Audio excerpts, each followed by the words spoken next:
Hey, what do you want to da-da-da? I don't know. What do y'all think we should da-da-da? Well, what did we da yesterday? Yesterday.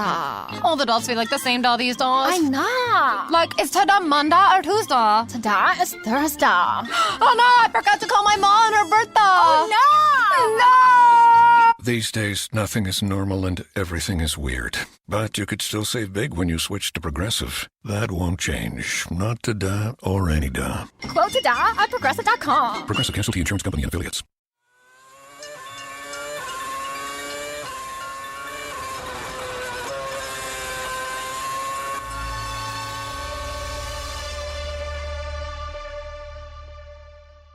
If Formula One is a drug, then we addicts have much to cheer.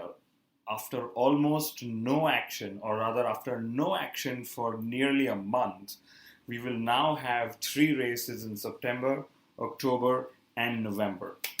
Yay! Mithila, Mehta and I, Kunal Shah, are back this week with a fresh new episode of the Inside Line Formula One podcast, where we will look forward to the Belgian Grand Prix this weekend and a lot of other news that have happened in the last 4 to 5 days. Wow, Kunal, so much to talk about. So we have the F1 strategy group meeting tomorrow on the 18th of August. Do you know why they chose a Tuesday? Well, they must have chosen a Tuesday because they know we record on the Monday, and maybe they've just done this to avoid our wrath for their inability to make a sensible and a timely decision. For once, they've made a sensible decision. But can I tell you, I am so excited for the second half of this season. So we could have either 1, 3 or 5 as the World Championship number for Rosberg, Hamilton and Vettel respectively. But who are you kidding? I mean, this is Lewis Hamilton's year. Definitely, I have to agree. But what about Alonso? Well, his manager believes that he will fight for the title in 2016. Lol moment. Well, you know what? If he cannot fight for the title in 2016, I suspect that F1 will lose him to another series, which will give him a competitive car after all. It is a problem that I believe even Bernie Ecclestone is unable to fix. Ouch. Though, of course, history tells us that patience could be rewarded in this respect.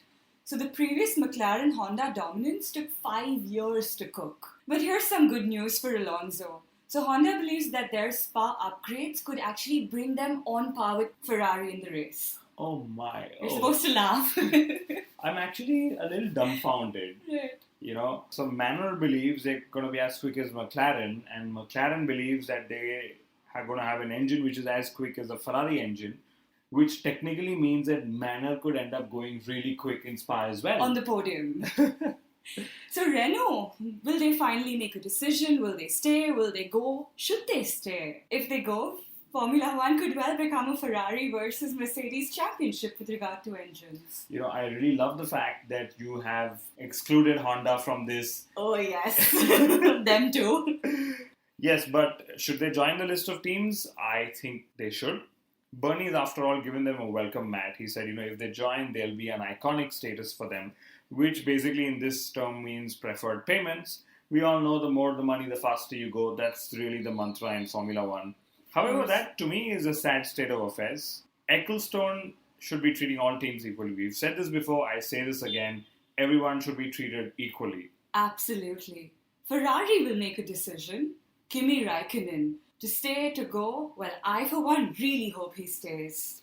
You know what? He might just stay and you might still be very happy about it. Ferrari has this knack of retaining drivers way past their use-by date. As for the Massa lovers, Williams will make a decision too. Should Bottas remain with Williams though? Toto Wolff certainly thinks so. Well, Bottas should stay and Massa should leave for Ferrari. That's my point, you know. But since you asked me a serious question, I'll give you a serious answer. Williams do not seem to be wanting to win races and hence do not seem to be able to become championship contenders. So if Bottas, or for that matter, any driver who has championship ambitions should leave Williams. Very simple logic. More fun news this silly season. Max Verstappen has actually been linked to Ferrari as Kimi Raikkonen's possible replacement. Now, I'm not a fan of anyone who could replace Kimi, but still, you know, Max moving to Ferrari, some really interesting news out there.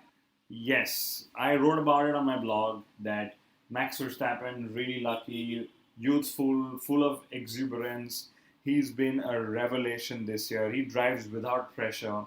And, I'm very excited from a different point of view that if Ferrari does approach him, I want to see how he, his father, Red Bull, and Ferrari approach their contractual situation. I loved your blog. Thank you. For those who haven't read it, should go upon www.kunalsf1blog.com and read my views on how Max Verstappen has gone from being a nobody to possibly Formula One's next big thing. But having said that, back to the podcast. Verstappen's moves could actually depend on Renault and their status in Formula One, and of course Red Bull Racing's long-term commitment to the sport as well. If the quit talks remain and they haven't really taken a stance either way, they've just said, listen, we need a competitive engine, he could seek a home elsewhere, and that would only be fair. Though on this note, Red Bull Racing and Mercedes talks are gathering momentum. Do you think Red Bull Racing will bite? Do you think they should? And on that note, do you think they'd actually be able to defy history to become the first customer team to ever win a world championship? So you really mean that it is time for Red Bull to relive and redefine their gives you wings tag? That can you possibly take a customer engine and go win a world championship?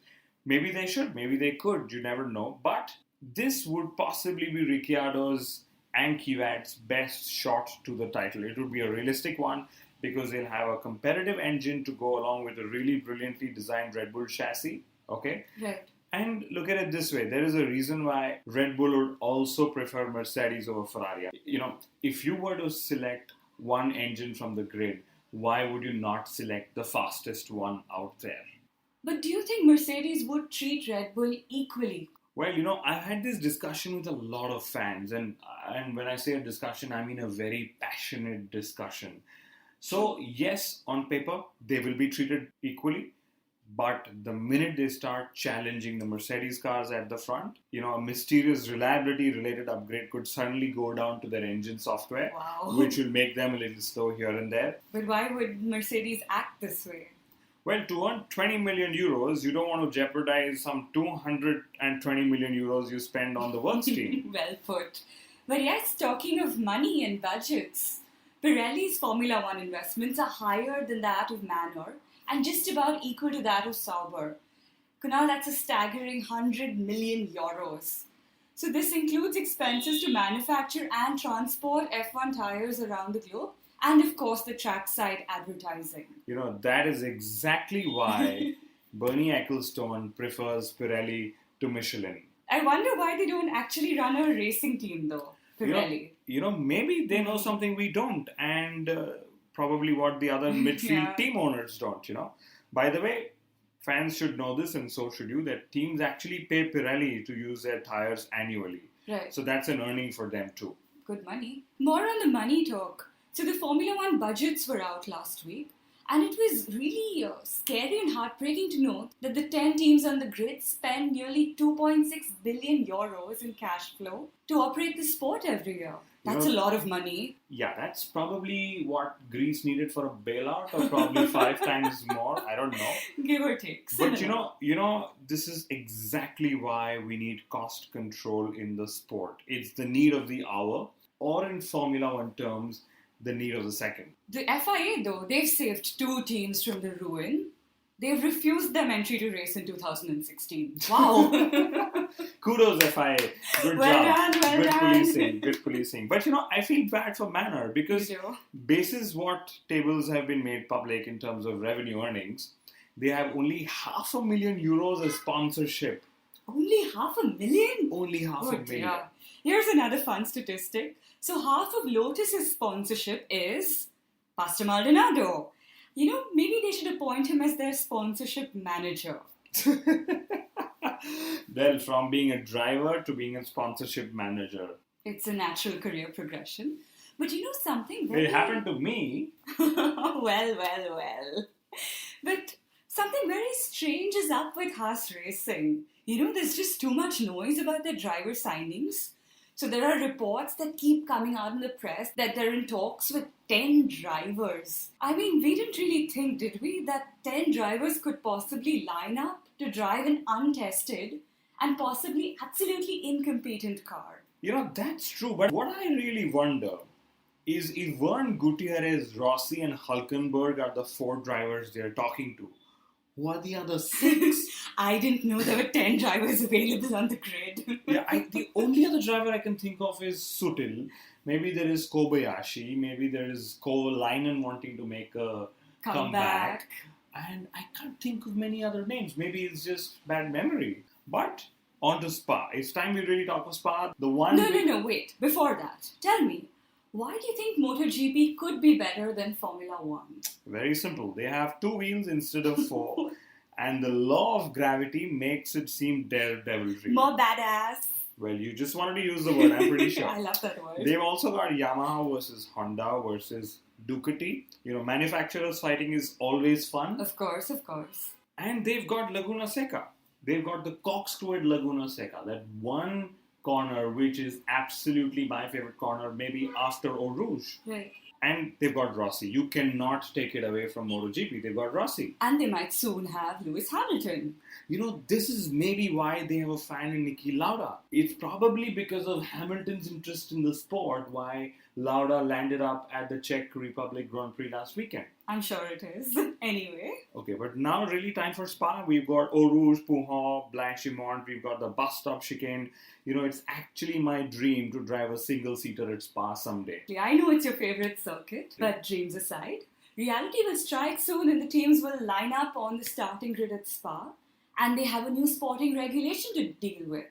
Manual starts. What's that all about? So manual starts would mean burnt clutches. That's what pretty much everyone's expecting. So do you think we're going to have a shake-up in the race order at the start for this 4th race in succession?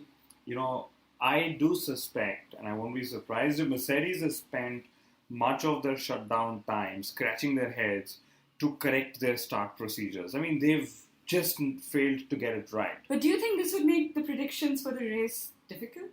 Well, actually no, because if Mercedes falter and Ferrari lead, then Ferrari could win. Okay, if Mercedes and Ferrari both falter and Williams are leading, they will not win, in which case Mercedes will win. So it's fairly simple. The Red Bulls expect to do well in Spa, says Ricciardo. Do you think there's a chance of a double podium repeated? Well, only if they bring forward their agreement to use Mercedes engines. If only. Force India, they've done well too, typically. Yes, so Force India has done brilliantly well. They've had a podium here many years ago. But overall, let's just wish for a good fight. As always, keep racing, everyone. This is Mithila and me signing out. See you guys. There's a lot of avenues you can follow us, like us. There's Facebook, Twitter, Google+, SoundCloud. Just search for us, rate, and review. Thank you very much.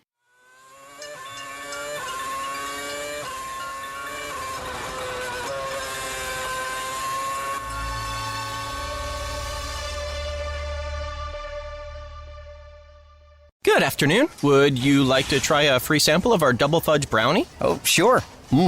That's very good. I'll just take one more, just to be sure. Yep, still very good. Some things never change, like never being able to take just one free sample. And Geico saving folks lots of money on their car insurance. Is that macadamia nut I taste? Let me take one more. Sir, Yeah, I thought so. 15 minutes could save you 15% or more.